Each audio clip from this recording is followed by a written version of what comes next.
Għall-ewwel darba se jibda kors fil-livell ta' diploma fl-Università ta' Malta f'Settembru li ġej għal studenti li għandhom esperjenza estensiva fl-użu tal-lingwa tas-sinjali fil-ħajja ta' kuljum u jridu jipprattikaw biex jgħallmu lil ħaddieħor.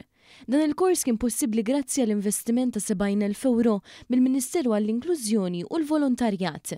One News tkellem ma' Dr. Benjamin Matthews, wieħed mill-letturi f'dan il-kors, u tenna li jekk kif din il-komunità dejjem qed tikber kien hawn domanda kbira u b'ħidma konġunta irnexxielhom jagħmluh realtà.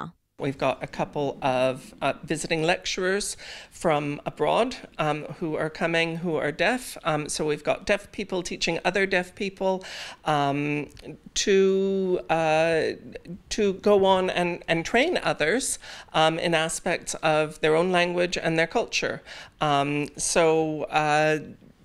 It's a fantastic opportunity for people locally who are already using Maltese Sign Language in their daily lives and are fluent in the language to go out and learn to train other people to use their own language.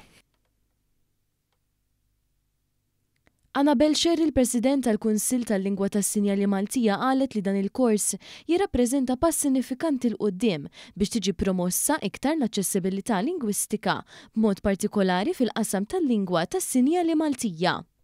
Il-Kunsill tal-Lingwa tas-Sinjali Maltija huwa kuntent ħafna dwar dan il-kors għax huwa l-ewwel kors f'Malta ta' dan it-tip. Ħajfoka unikament fuq il-lingwa tas-sinjali.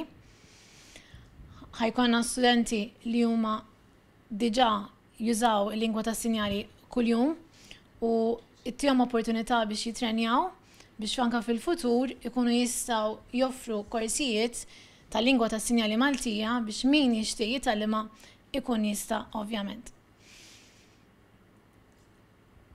Il-lingwa tas-sinjali Maltija hija waħda mit-3 lingwi uffiċjali li għandna Malta, allura importanti li nżommu għand daqs mal-Ingliż u mal-Malti.